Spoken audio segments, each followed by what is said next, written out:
Hello students. हमारा आज का टॉपिक है revaluation of assets and liabilities. ये टॉपिक एक मोस्ट इम्पोर्टेंट टॉपिक है जो पार्टनरशिप के कई मेन टॉपिक्स में काम में आता है, जैसे change in profit sharing ratio, admission, retirement and death of A partner. जब कोई भी पार्टनर अपनी असेट्स और लायबिलिटीज़ की रिवैल्यूएशन करना चाहता है, वो चाहता है कि मार्केट में वैल्यूज़ को देखे कि उनकी वैल्यूज़ बढ़ी हैं या घटी हैं, तो उसको एक रिवैल्यूएशन अकाउंट बनाना पड़ता है, जिसके लिए वो अपनी असेट्स का रिवैल्यूएशन करता है। तो ये असेट्स मार्केट में इंक्रीज़ भी हो सकती हैं और डिक्रीज़ भी हो सकती हैं। अब इनके लिए हमारी क्या एंट्रीज बनती हैं? तो हमारी जो फर्स्ट एंट्री है, if assets increase, if assets increase,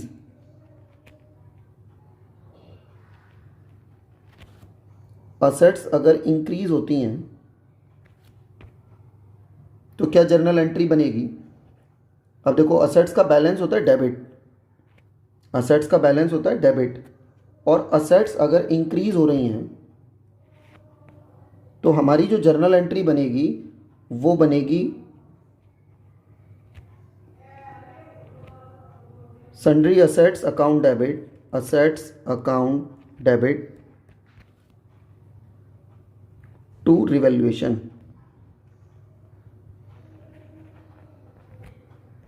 revaluation account, assets increase हो रही हैं तो असेट्स डेबिट हो जाएंगी और रिवैल्यूएशन अकाउंट क्रेडिट हो जाएगा।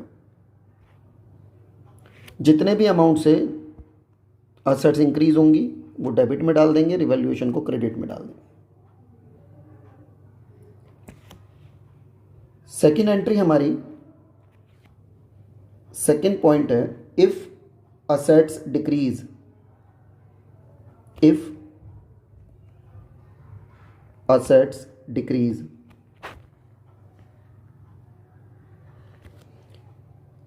असेट्स अगर रिड्यूस हो रही हैं, डिक्रीज हो रही हैं, घट रही हैं, तो असेट्स घट रही हैं, असेट्स का बैलेंस होता है डेबिट। असेट्स अगर घटेंगी, रिड्यूस होंगी, तो असेट्स हो जाएंगी क्रेडिट और रिवैल्यूएशन अकाउंट हो जाएगा डेबिट। तो एंट्री हमारी बनेगी revaluation account debit, revaluation account debit to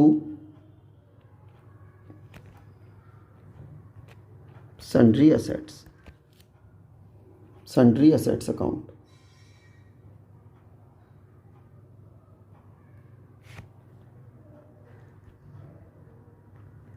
assets account, ये दो एंट्रीज हो गई, असेट्स बढ़ने पे और असेट्स घटने पे। एक बार असेट्स बढ़ गई, एक बार असेट्स घट गई। नेक्स्ट टॉपिक आता है अब लायबिलिटीज़ के लिए। थर्ड पॉइंट हमारा, third entry, if liabilities increase,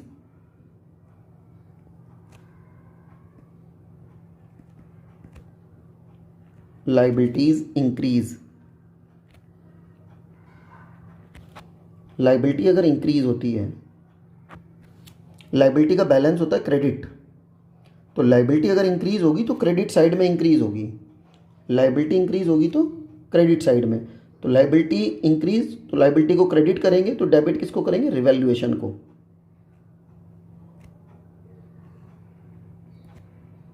revaluation account debit to sundry liabilities,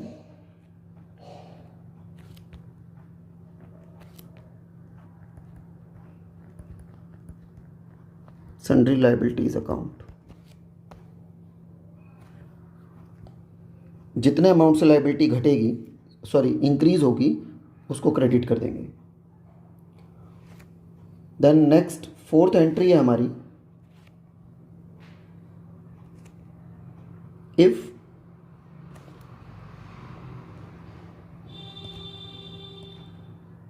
liabilities decrease, liability अगर डिक्रीज हो रही है, लायबिलिटी घट रही है, लायबिलिटी का बैलेंस होता है क्रेडिट, है ना, और लायबिलिटी जब डिक्रीज होगी तो लायबिलिटी हो जाएगी डेबिट, तो हमारी एंट्री बनेगी sundry liabilities account debit, sundry liabilities account debit to revaluation, revaluation account. जितने भी अमाउंट से लाइबिलिटी डिक्रीज हो रही है वो अमाउंट यहां पर शो कर देंगे। देन नेक्स्ट हमारी फिफ्थ एंट्री है, 4 एंट्रीज हमारी हो गई। पहली 2 एंट्री असेट्स इंक्रीज और डिक्रीज होने की, नेक्स्ट 2 एंट्रीज लाइबिलिटी इंक्रीज और डिक्रीज होने की। देन फिफ्थ एंट्री है, if revaluation expenses paid in cash, revaluation expenses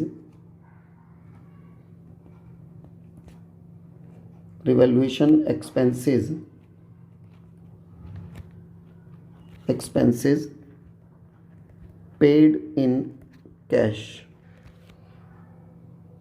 expenses है, एक्सपेंसेस डेबिट होंगे और कैश में पे किए जा रहे हैं, पैसा जा रहा है हमारे पास से। तो जो जर्नल एंट्री हमारी बनेगी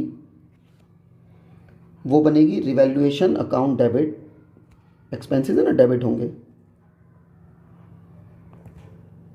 रिवैल्यूएशन अकाउंट डेबिट, और कैश पेमेंट हो रही है, पैसा जा रहा है हमारे पास से, तो टू कैश, कैश क्रेडिट हो जाएगा।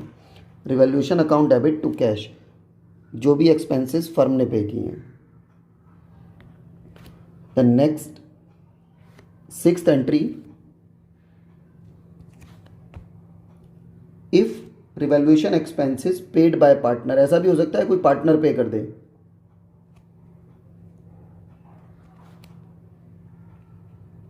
रिवैल्यूएशन एक्सपेंसेस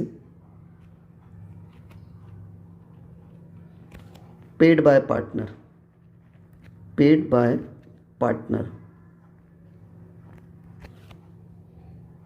रिवैल्यूएशन एक्सपेंसेस अगर कोई पार्टनर पे कर रहा है तो एक्सपेंसेस तो डेबिट ही होंगे, तो एंट्री तो हमारी बनेगी revaluation account debit,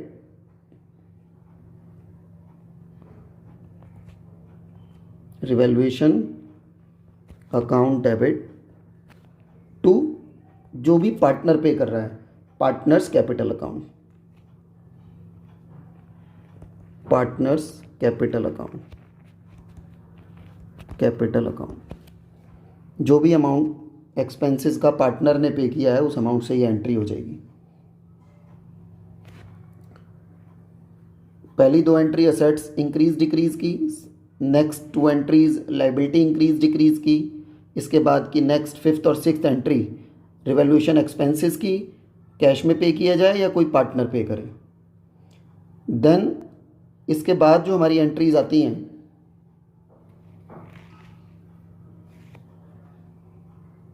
seventh entry होगी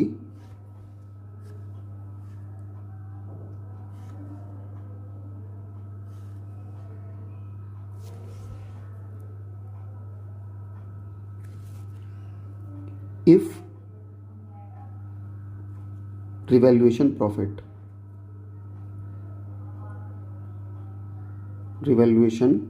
प्रॉफिट इस ओवरऑल सारी असेट्स लाइबिलिटीज़ को इंक्रीज डिक्रीज के बाद ओवरऑल हमें प्रॉफिट हो रहा है या लॉस हो रहा है। अगर रिवैल्यूएशन प्रॉफिट होता है तो एंट्री बनेगी revaluation account debit, revaluation account debit to, ये जो प्रॉफिट है ये ओल्ड पार्टनर्स कैपिटल अकाउंट में डिस्ट्रीब्यूट हो जाएगा, old partners capital account in old ratio, old partners में ओल्ड रेशो में ये प्रॉफिट डिस्ट्रीब्यूट हो जाएगा। और अगर लॉस होता है, if revaluation loss, eighth entry, if revaluation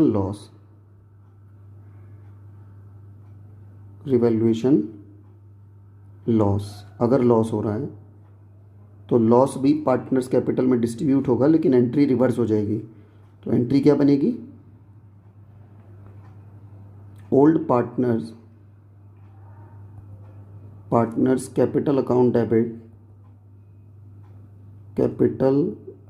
debit to revaluation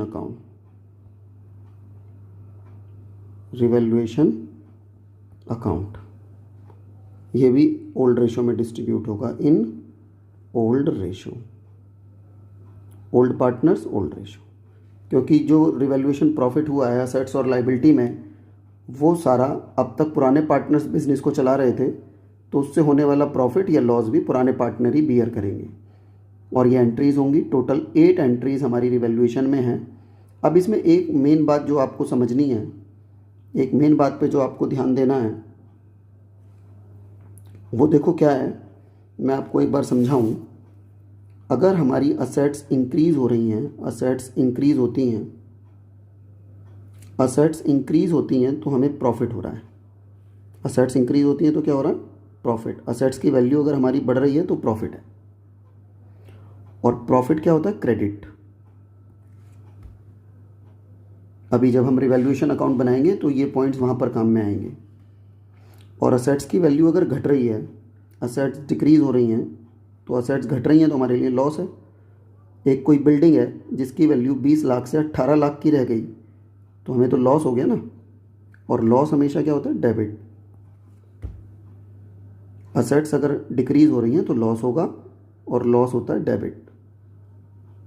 इसके बाद देखो, लाइबिलिटी अगर इंक्रीज़ हो रही है, लाइबिलिटी बढ़ गई, किसी को हमें 10,000 की जगह पता चला 12,000 देने हैं। पहले लाइबिलिटी हमारे नोटिस में 10,000 की थी, बाद में पता लगा भाई उसको 10 नहीं देने, उसको तो 12 देने हैं। लाइबिलिटी बढ़ गई तो हमारा हो गया लॉस। और लॉस क्या होता है? डेबिट। और नेक्स्ट एंट्री है हमारी, इफ़ लाइबिलिटी डिक्रीज़, अगर लाइबिलिटी घट रही है, लाइबिलिटी घट गई, लाइबिलिटी घट गई तो हमें हो गया प्रॉफिट, है ना। किसी को 10,000 देने हैं, बाद में पता लगे नहीं भाई इसको तो 10 नहीं देने, इसको तो केवल हमें 8,000 में पेमेंट पूरी हो जाएगी इसकी, तो हमें प्रॉफिट हो गया। प्रॉफिट होता है क्रेडिट। अब ये जो डेबिट, क्रेडिट, लॉस, प्रॉफिट मैंने लिखे हैं, इनका यूज़ हमारा आएगा रिवैल्यूएशन अकाउंट में। तो अब हम बनाते हैं रिवैल्यूएशन अकाउंट। रिवैल्यूएशन अकाउंट बनाएंगे। देखो, रिवैल्यूएशन अकाउंट जब यहाँ बनेगा हमारा, यहाँ लिख दें रिवैल्यूएशन अकाउंट।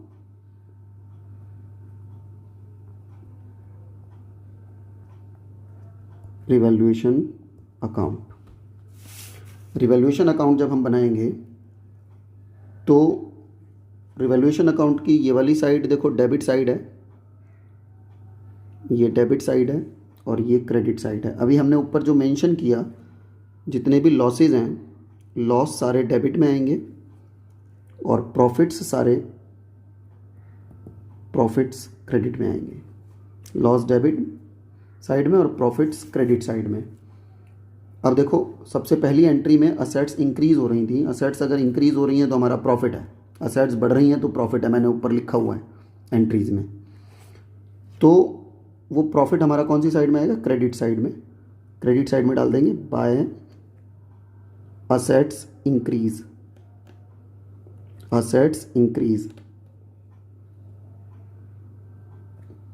असेट्स अगर इंक्रीज़ होंगी तो वो क्रेडिट साइड में आएंगी। असेट्स अगर डिक्रीज़ होती हैं तो लॉस होगा, वो डेबिट साइड में आएगा। टू असेट्स डिक्रीज़,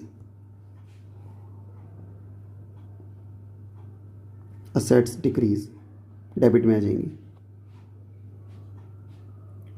लाइबिलिटी अगर इंक्रीज़ होती है तो हमारा लॉस है, लाइबिलिटी बढ़ रही है तो लॉस है।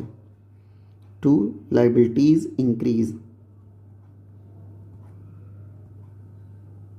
लाइबिलिटी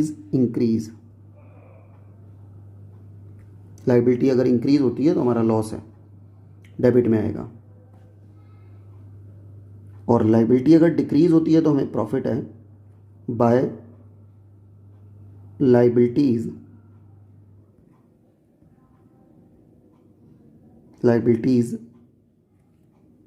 डिक्रीज़,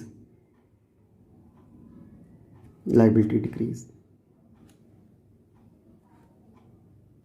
लाइबिलिटी डिक्रीज हो रही है तो हमें प्रॉफिट हो रहा है क्रेडिट साइड में, लाइबिलिटी इंक्रीज हो रही है तो हमारा लॉस है डेबिट साइड में। रिवैल्यूएशन एक्सपेंसेस थे टू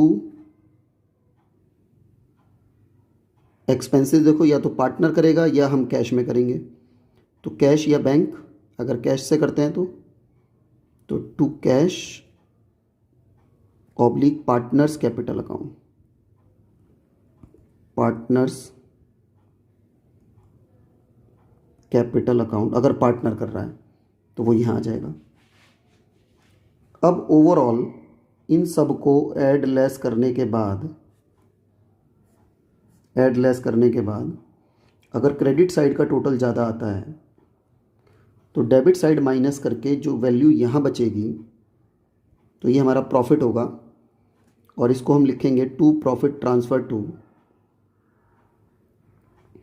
पार्टनर्स कैपिटल अकाउंट, लिख दो to profit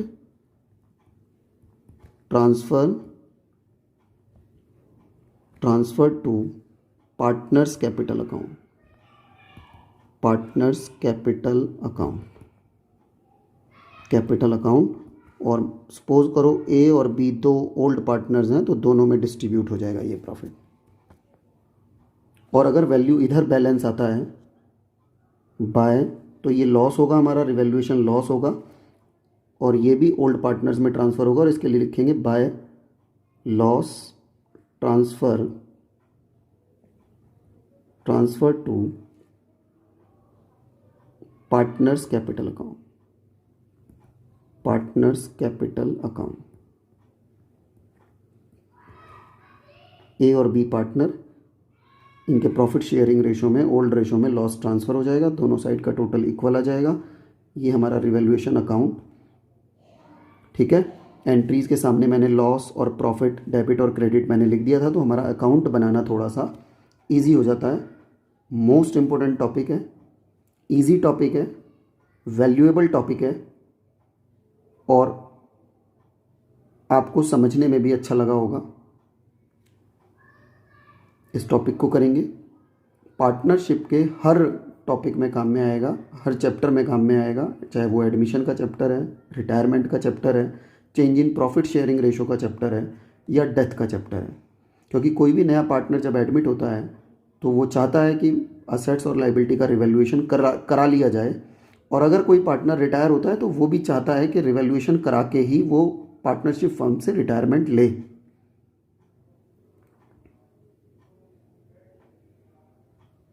okay, thank you students.